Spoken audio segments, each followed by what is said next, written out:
think I did 22 separate renders. This mic is kind of shitty. I don't even fucking know what to say. I don't have a script or anything. Man, I guess here we go. NU-11 Null Sector Podcast.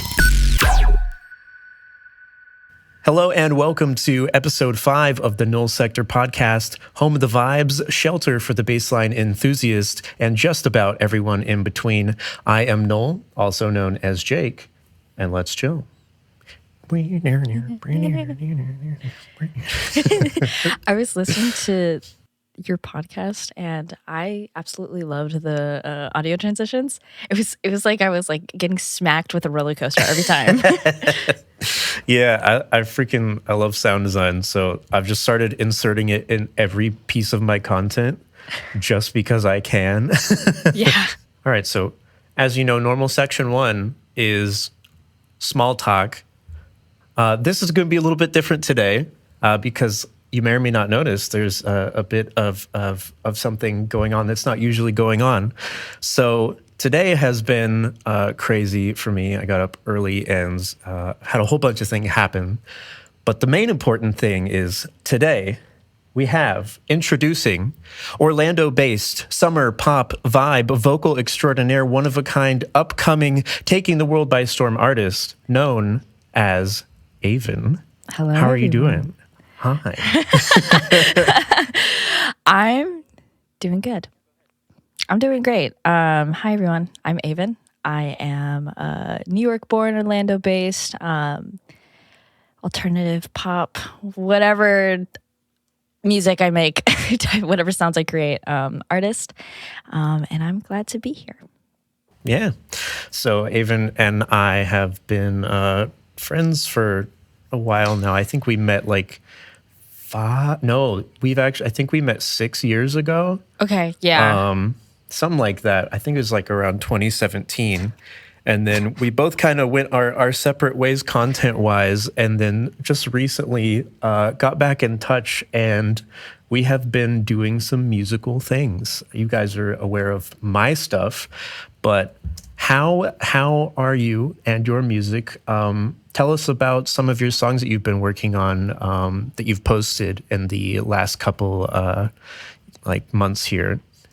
All right. So the last songs that I've done, my first single is called Venus. It is I would say like a synth pop, like galactical single that I released.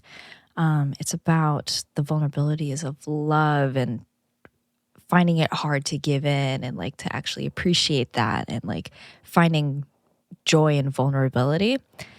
And I love that song. It's so cute. What is it? Fun fact about that one. That one is probably my most complicated song in the sense that it's in 6/8 and I think a B minor. Oh wow. Yeah. Really? Yeah. Wow.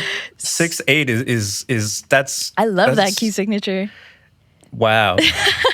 I recently I was listening to all of your music and this one came on. I was playing on, I think it was on Spotify, I think so. And this came on and I didn't realize at first. I was like, I thought it had do you use Spotify much? Yeah. Yeah. You know how like sometimes when you end a playlist, it'll just start playing similar artists. I thought that's what happened.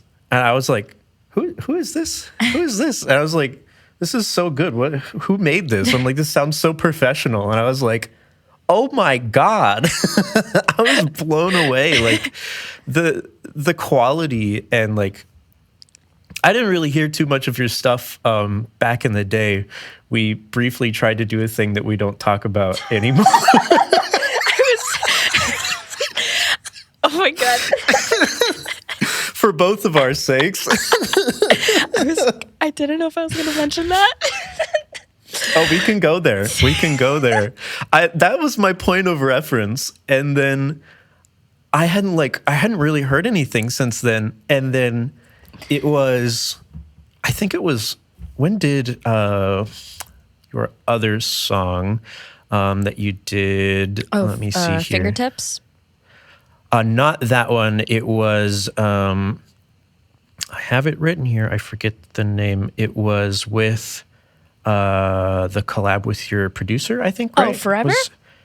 Yes, it was when Forever came out. Layla actually, she's like, "Hey Jake, this is Ash." Or wait, I forgot.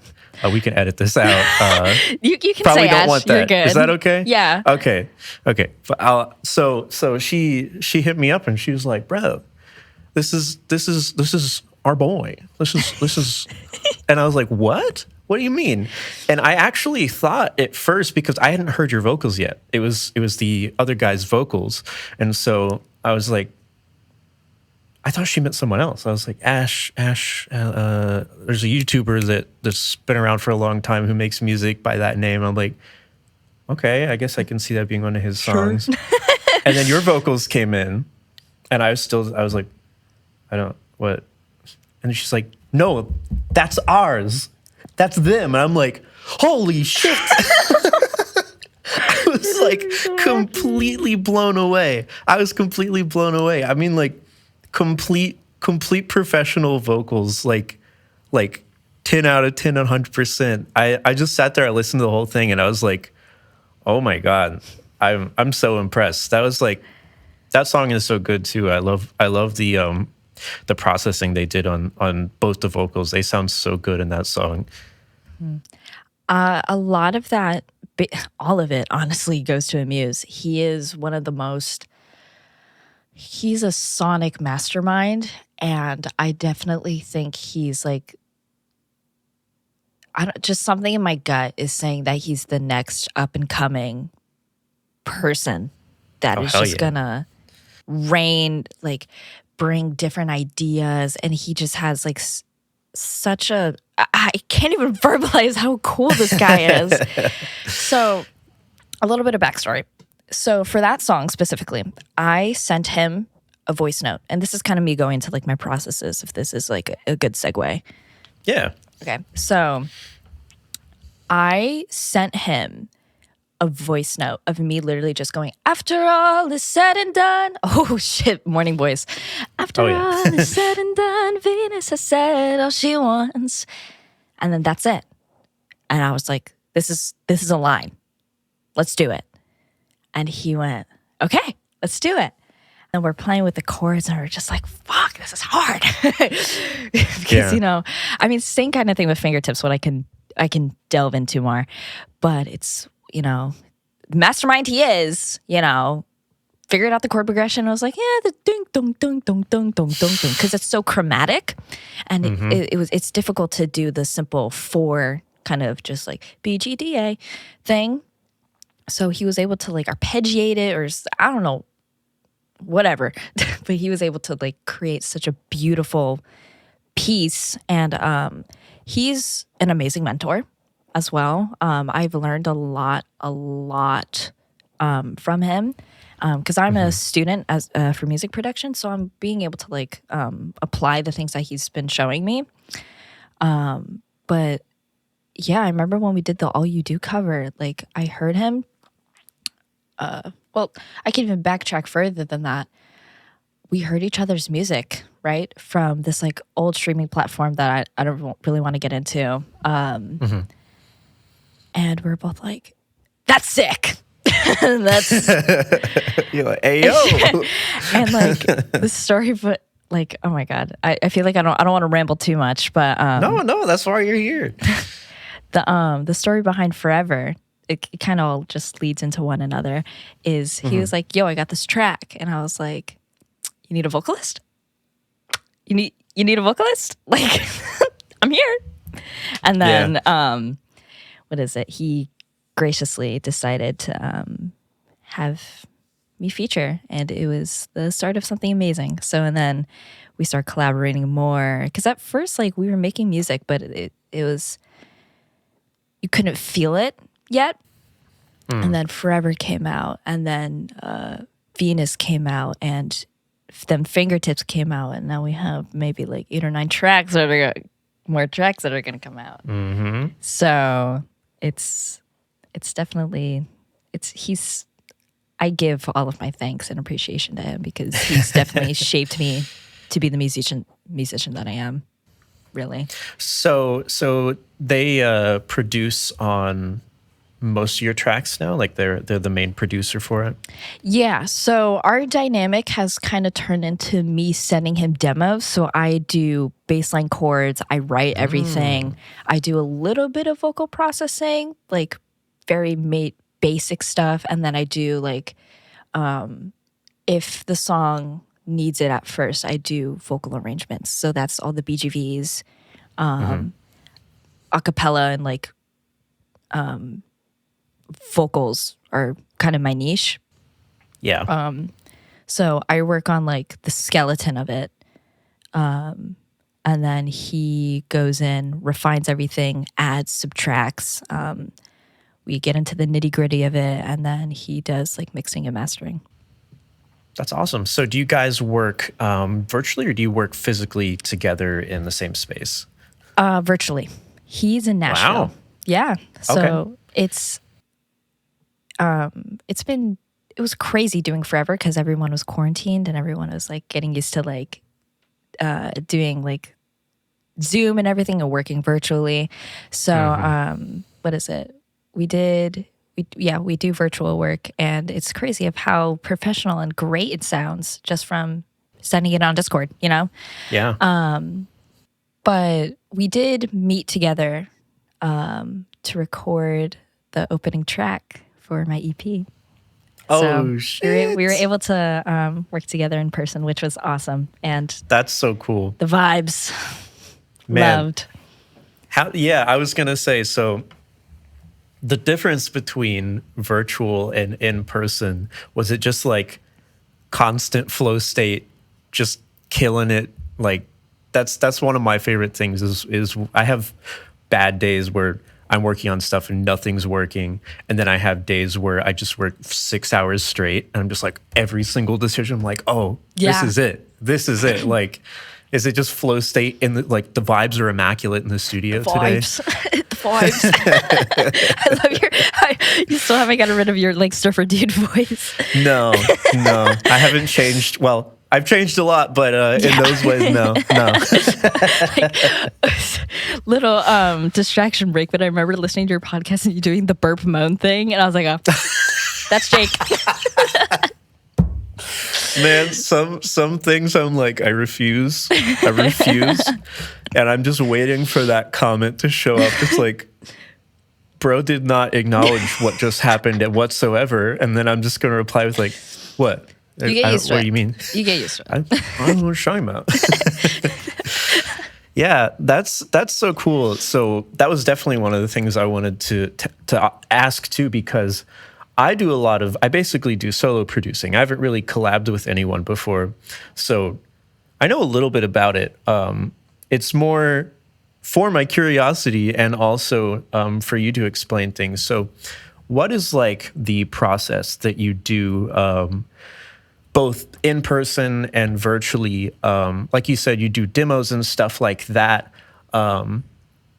What's it like with the back and forth? Like, how much does it refine between takes, and how do you culminate in this final product that you get in the end? It's not as much back and forth as you might think.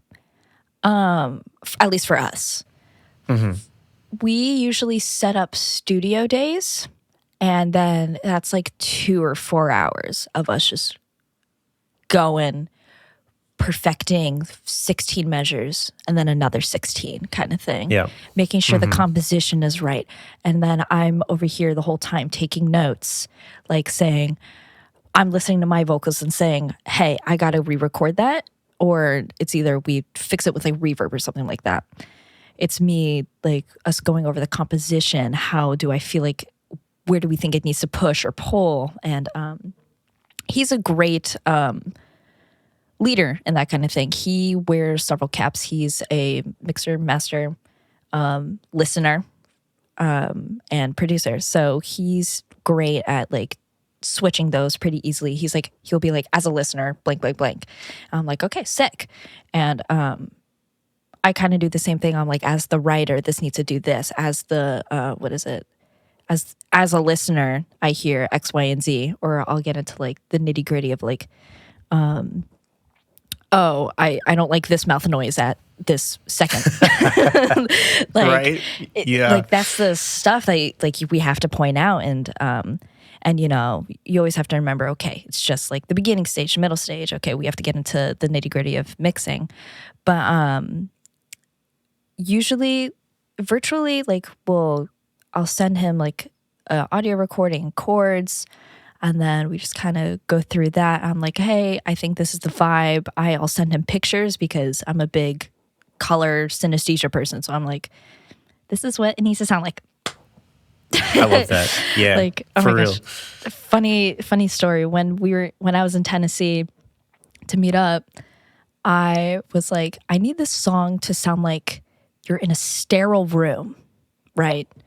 But then there's like a wheat field outside. And he just went, okay. Like, it's like, I was like, it's blue, and then it turns to gold. And he's like, sure, kind of vibe. Man, I love that. That's I relate to that so much. I'm a very visual person in my creative process, and recently for the EP that I'm working on, it basically started with pictures like that, and I Yeah. came up with a concept, and then I came up with another one, and then I came up with another one, and then they started to kind of link together and tell a story just from the 3 different pictures that I'm using for each track. And then from that is what dictates the sound of the song, is exactly what it looks like. Like, yeah, probably some people would be like, huh? The second you said that, I'm like, oh yeah. Yeah. I get you for sure. Yeah. Oh my gosh. That's very real. That's one thing I love about art, is like, you can take 4 different people in the same genre who make the same sounding music, and they do things incredibly differently, and none of their process is the same. And it's really interesting to me. Same thing too with like how you work on bars at a time. It's the same way for me. Like, I kind of have a general structure, but then sometimes I just do 4 bars at a time, and it kind of just builds itself. I'm like, okay, yeah, Definitely. this is working or not working. Yeah, so let me see here. We did get a bit into your creative process. So if you could collab with anyone, just hypothetically, what would be like your dream collab to work with? Okay, questions like these make me so conflicted. Have you ever seen Avatar? The Last I Airbender, have. the cartoon? Every time I Yeah. hear the word conflicted, I'm like, the boulder is conflicted. Yeah, for real. Yeah. So for me, I have like songwriter inspirations and then production inspirations, right? Yes. So songwriting, Kirsten Maldonado. Nice. I love her poetry. I loved her like journaling and Tumblr. It was beautiful. Or Tash. She's like a R&B, like pop-ish. Yeah, I would say R&B pop. But the way like she's able to like flow and like, I just love how like rhythmic with her words she is sometimes. Production wise, I don't know who I would work with production wise. Cause I guess my mind is always in like the songwriter Right. like state. Yeah. That's kind of where I sit. That's why I don't mix a lot of my music right now. Yeah. I think that's really interesting because that's something that I don't have as much, because I kind of have to fill every role. So I'm kind of thinking about things all at once. I think there's power in that, being able to focus on one thing specifically and have other people do dedicated sections. That's really good. Yeah, I agree. One of my favorite things is just like the story in a song is important.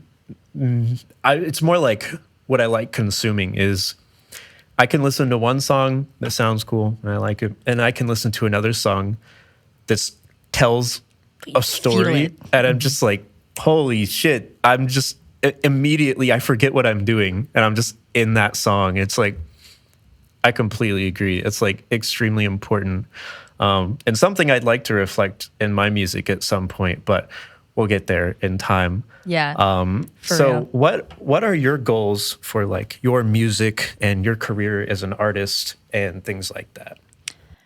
I feel like definitely now that we're like talking through it, being like having different mindsets as artists, like being the mixer, the master, the songwriter. Again, not to bring up Avatar Last Airbender, but I want to be the master of the four elements. Okay. Oh, hell yeah. But definitely just to be like a well-rounded artist. I don't necessarily want to be like an independent, like I just do everything myself, because then where's the fun in the collaboration? Like Right. I wouldn't think of half of the shit that, can I curse? Sorry. Oh, of course. Okay. There are no boundaries here. I wouldn't think of half the shit that that like Amuse like brings up. What is it? One of the other artists that we're mutuals with is Valerie's, and the way she's able to like one of her songs, it's cybernated hyperbole, huh? I'm like, who would have thought of those words together? Like it's so simple, but I'm like, oh my god. Ugh. But like, Yeah. just being able to collaborate and like learn different things from different people is amazing. But so yeah, to be a well-rounded artist, and also my like dream is that I'm chasing is just to like be able to perform. I've already kind of gotten a little bit of taste of like impacting people. I remember when I recorded Venus or released Venus, I got a couple text messages saying, excuse me, I'm glad that you made this song because I'm listening to it, I'm going through a breakup or I'm going through something and I just really needed it. And I'm like, what? What? I was just like, it's just so, I'm so thankful that people are able to like, not reminisce. What is the word for like, you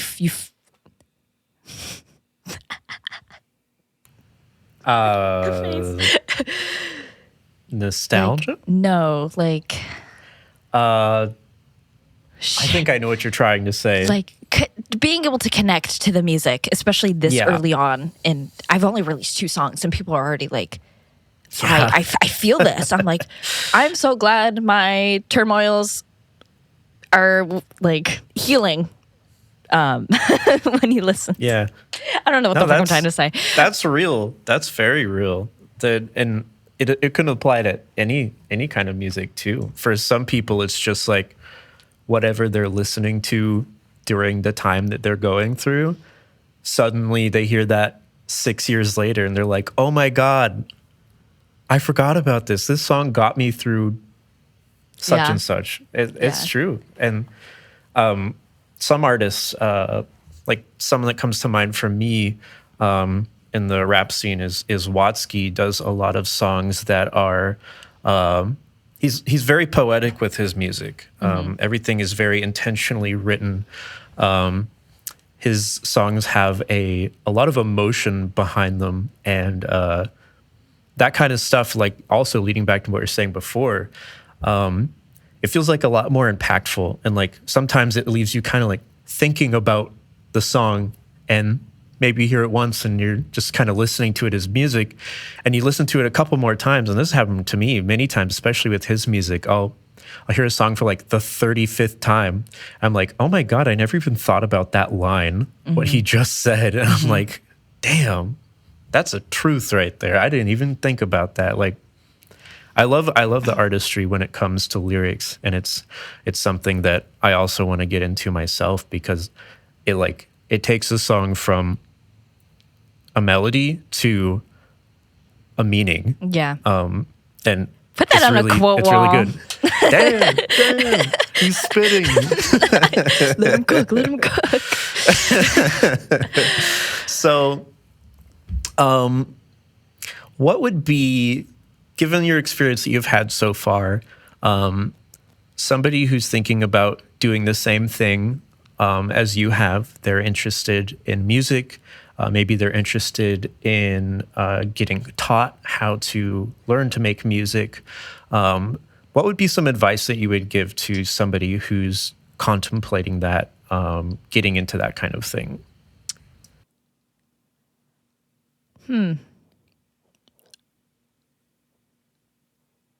Comparison is going to be the first monster you have to slay. Slay. Sorry. Yes. Oh my gosh. But that's going to be your biggest obstacle at first. At least, I guess that was my biggest obstacle at. Like, comparison is going to be a lingering storm cloud that you're going to have to brush away. And it'll come back like a hurricane, but you just got to keep going through it. Yeah, just, it's okay if you can't find your sound at first. There's so many demos I have sitting on my computer, I've sitting in my songbook of me just. But okay, yeah, okay. I got it, guys. My thoughts are like little ducks in a row now. Writing several songs, not every song has to be the song. You will take lines and recycle so much of the lines that you create because they finally find a place where they can sit. I remember Fingertips. I rewrote that song so many fucking times. But the thing is that it wasn't speaking for itself. I was writing words and I was saying things, but you couldn't hear it. Does that make sense? Mm-hmm. Yeah. So your music will find the place. It will find its place. It will find when it has to say something, when you truly words. It'll speak when it needs to be spoken, and sometimes you have to wait for that. Yeah, that's real. Especially the part with the demos, man. That's how you know that you've been doing it right, and that this is something you really want to do.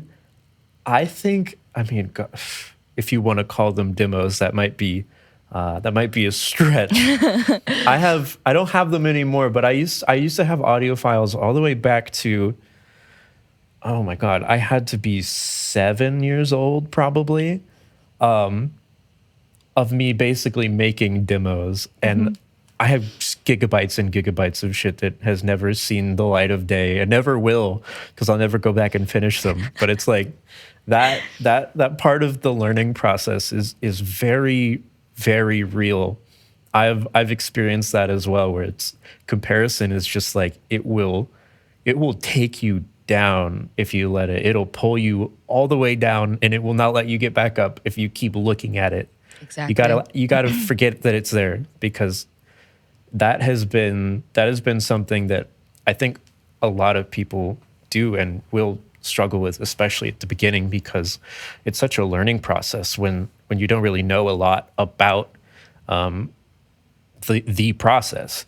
For me, it's about answering the questions, and when you don't have someone to answer those questions, it can be really frustrating, and you can look at anything and be like, well, why does this work? But when I do it, it's just not working. I'm doing it the exact same way. And it's like, it's a process and it takes time, but that is some very real advice. That is solid. That is probably one of the biggest things that people are going to have to look out for. Yeah. The way I'm still on the road of combating comparison, but at the same time, ways that I've helped myself is, whenever I would listen to the song, I would be like, God, I wish this was mine. I wish I wrote this. I wish I thought of that. But it's like, no, don't say that, because you're going to create your own stuff. Think of what you like about it. Take the artist away. Like, what about their timbre? What about the composition makes you so interested in it? Dissect the production, dissect what's behind that. And then that's when you find out, oh, okay, so they panned this way and then added a tremolo. That's why I like it so much. And then that's where you can start inputting your influences. So it doesn't become a, how do I become this person? It's just more of like you string things together and you put things in your toolbox and say, okay, that's how I can further my sound into a direction that I like to listen to. So. Yeah, that's real. That's totally real. That could be applied to a lot of different things too, even outside of music. But like that has been one of the biggest tips that I think I would have for somebody is if they're trying to get better just in general, they say, I just want to improve, is find, like you said, find that song that just you latch onto it. You can't figure out why, but you just love it. Recreate it. Do your best to go in and spend 12 hours and just try to recreate it. And you will find so many things that you didn't even know was in that song before, where you're like, oh my God, I didn't realize that even happened. Yeah. It's like, it's real. That is such good advice. That's facts. That's facts.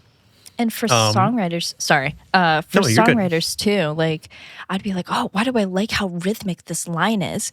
There would be times where I'd do demos and I just take the melody. And then it ends up, I throw some chords under it and it ends up turning into something completely different. Obviously, I wouldn't release it because that's someone else's melody. But at the same time, it's a good way to practice and figure out, oh, I like, this is why it works, and that's why I like it type of thing. So it could, like you said, it could be applied to so many things. Yeah, that's true. So it depends on if this is something that you want to talk about. Okay. Would you like to share any hype information about your upcoming EP? Oh, geez. I don't know how much I can say. Yeah. Also, no is an option because not saying anything is also hype. Oh, that's true. That's true. I can just pull the hashtag soon type of vibe. Right? Hashtag soon. Just a picture soon. Say nothing else. I feel like I pull that too much. I mean, I think everybody does. You haven't released an EP until you do that, I think. That's like what I was going to do with mine, and then I got too bored. I'm like, I'll just post some of it. I'll post some of it. Let me just spill the beans. I know. Just a little bit. I will literally leak the whole EP on this podcast if I could. I really, really would. Honestly, later if you want to stay on the call, I'm saying, I got the files. It'll be fine. It'll be fine. Okay. So I recently, I think I saw something. I can't remember. I think it may have been one of your Instagram stories. But I saw you up front somewhere, kind of in what looked like a more official setting. Oh, jeez. Would you like to talk about what that is and what it could mean? So are you talking about me on, trying to think of which story you're looking at? It was, you looked like you were kind of possibly in front of some people who were maybe, I don't know if they were judging you, like you were presenting something like that. So, okay, yeah, that's posted. All right, so the team at Full Sail, which is,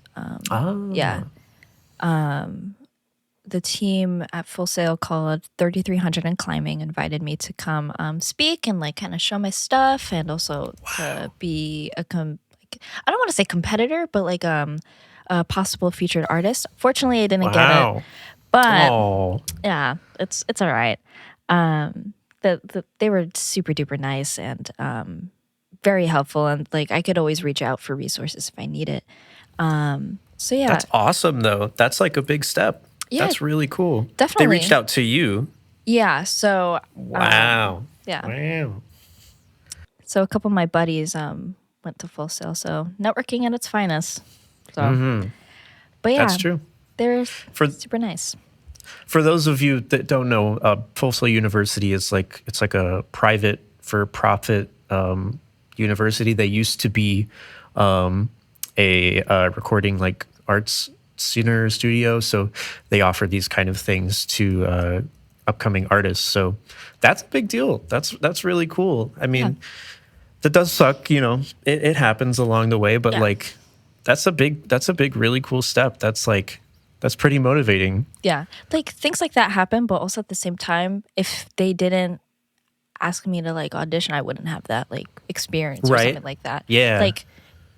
Like no, that they were great.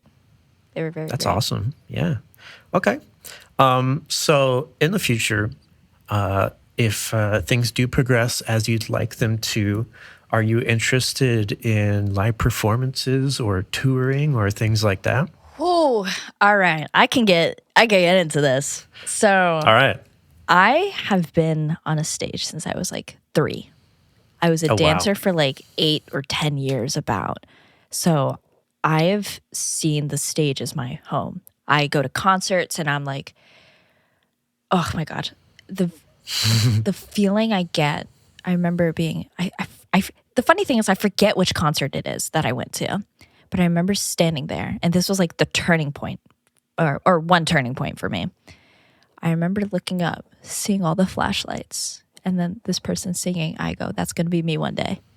Oh, I just get that overwhelming feeling of just that's purpose. That's me. That's where I find all my joy, and like that's what I want to do. And yeah, it would be awesome. yeah. The greatest thing in the world to be like live performance touring and just being able to meet people and make great, cool music with different people and just get to live out Yeah. every artist's dreams, you know? Right. Yeah. I think it's an interesting topic about like fans and meeting the people who consume your content because sometimes people do it strictly for that and it's like that's all they're looking for and that can be a good thing, it can be a bad thing, but that's so true. It's like it's a thing that for I think for a lot of us when you think about it is just like such a big motivating factor because you're like I can't imagine what that like first real interaction would be like when Yeah. somebody's like, wait, oh my God, are you And you're like, AYVN? And then you're like, holy shit, hi. hey. Exactly. Like- I'm like, how do I not embarrass myself? Yeah, But- that's real. I think that's probably the closest thing I have to that as well. It's like that's like what I think about is like well, when that first person recognizes you, it's like whoa, oh man, I guess that qualifies me as a upper tier now of making content. For real. For real.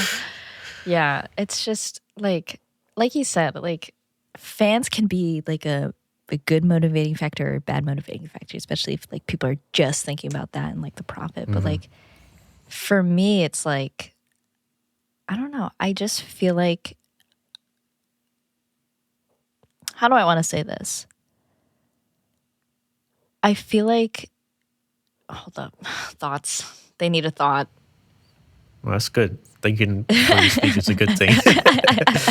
I don't do it much, but it's a good thing. I feel like I could be a voice for people, considering that I have my Hispanic and queer background. I feel like there's definitely a scene where I would love to bring people up with me and, you know, just shine a light that like, shine the light of diversity, shine the light of like, you know, artistries for like music can be, it's the universal language and it's so healing. And yeah, I definitely think that it would be awesome if I could like say those kind of things on a bigger scale, but also at the same time, it's beautiful to see that it's the scale that I'm at right now, because I'm able to connect with people. And like, again, going back to the Venus thing, people are like, thank you for releasing this. And I'm like, my pleasure. I'm glad I was able to put a Band-Aid or heal the scar, you know? Yeah. So Yeah, it's beautiful. that's real. It can give. It's a great thing to have like someone to look up to that you can relate to, whatever that means. And like for your background, for people who can relate, who they may be queer, if they're Hispanic or anything, like they have someone who like, oh my God, they're just like me. And it's something that I think a lot of people don't even realize. They just listen to music and then they eventually get interested and they learn more about the artist, and it's like just another form of connection. And they're like, now they feel even more connected and they want to learn more about you. And it's like, it is such an opportunity to be like a figure and like kind of like a mentor of sorts to younger people or people who are going through the same thing. It's like, I did it and I know how it feels, and like I can help, you know, nurture and nature people, and like it's a nice experience. It's something that's like another aspect of fame that can be a good or a bad thing. And with music specifically is just like another part of like the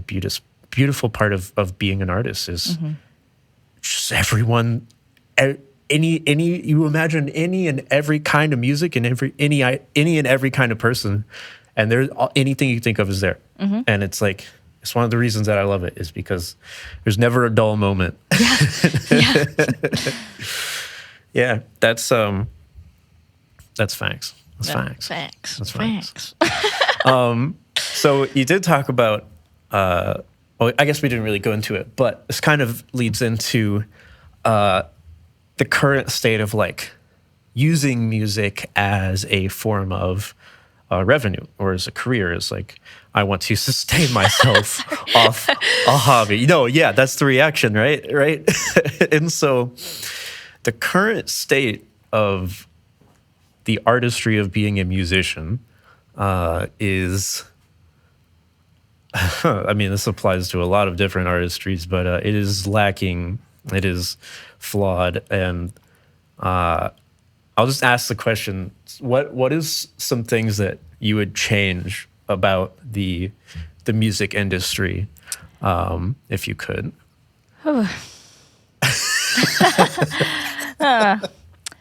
You have all the answers, right? Jeez. Being an artist now, especially at this small, you're an influencer as well. I have been in several like meetings with people, and they're like, you're gonna have to be posting on TikTok all day, every day. You're gonna have to be posting all day, every day, kind of vibe. And I'm like, when do I have time to make the music then? It's Right. like, you don't. I'm like, so social media is a curse and blessing. Really, really is. I wouldn't have crap if I didn't have social media.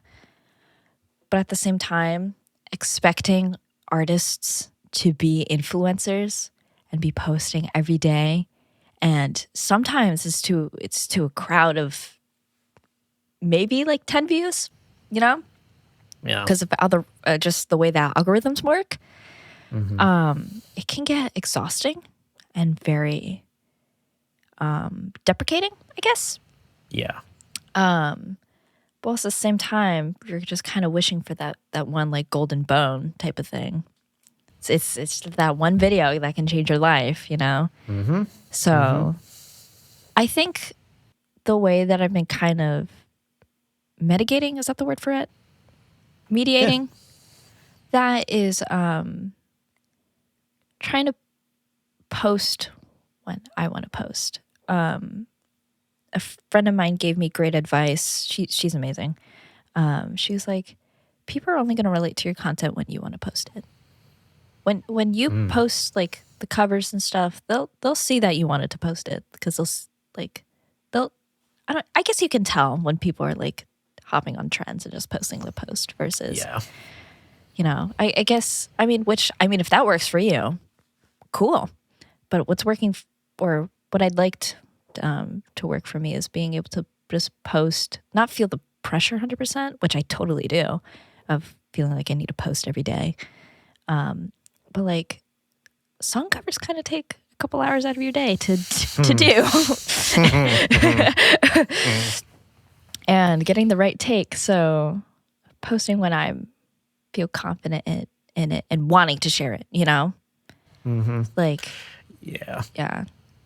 That's facts. I actually talked a little bit about this, I think, in the last episode, but it's like that in itself is an entirely different learning process because it's incredibly true. Like especially like nowadays, there's very limited amount of people that are strictly a musician and don't have an influence of any other kind. Even like people who don't even have like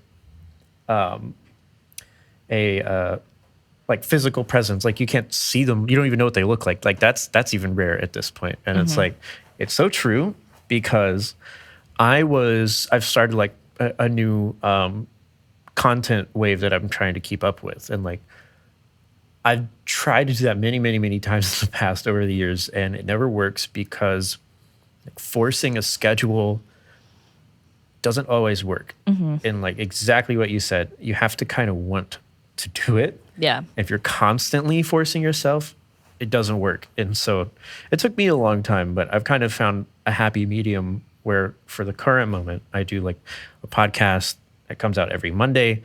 I do just a normal video on my YouTube channel that comes out every 2 weeks. And that's like, I left it at that. I'm like, if I do more, it's going to like suck the soul out of me. Yeah. And so, especially for TikTok, that is a perfect example because that's something that I thought about where I'm like, I follow a bunch of influencer artists on TikTok. I got to post more. And like, I decided I was considering putting that in my schedule. I'm like, nah, it doesn't fit. It doesn't make sense.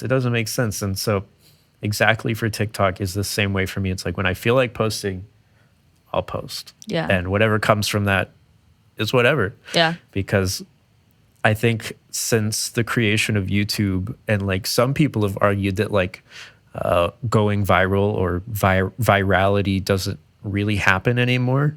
And I think it does, but it's significantly harder to happen as compared to like the early days of YouTube where one quirky video sent you all the way up in the charts. And like it's become like an economy of itself where it's like, you have to like compete with all of these incredible other people who are just as motivated as you are, but you don't even know each other or talk to each other. It's like, that is absolutely true. And something that I think every artist has to, I think, learn for themselves over time, and kind of take a step back and learn what works for you, because everybody's different.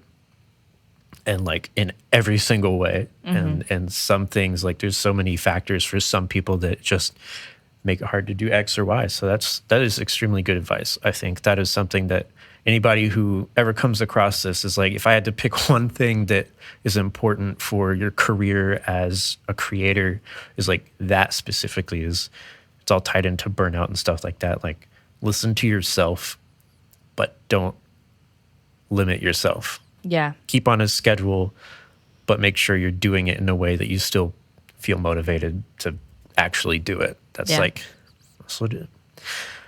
Okay. I'm checking my time here. We are ending up close to, I have about 15, 20 more minutes in here. So we will go ahead and get this wrapped up here.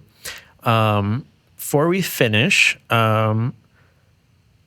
we have a standard section here that you guys have probably not come to know yet, as it hasn't happened, but it will at some point. As always, there is our final section, which is questions section. As always, there is a, yeah, right. We have a Gmail set up. It's very simple. It is just nullsectorpodcast@gmail.com. No hyphens, none of that. NU-11 Sector Podcast. Send in your question, send in your complaint, send in your comment. Doesn't matter what it is. We'll talk about it in this section next time. All that I ask is in the subject line. All that you have to put here is, I can't find it, I should know this, is your name, whatever that may be, a dash, and then podcast question. Doesn't matter if it's a question. You can write anything you want. And that'll take us to the end here. So how can people find you? How can we listen to everything that you have and everything that you do? Where can we observe AYVN in all of their majesty? So my website is ayvnofficial.com, and you can find me. All my socials are linked there. You can find me on all platforms at AYVN Official, and yeah, that's all right. Yeah, cool. And what do we have to get hyped about? What can we be looking forward coming from AYVN?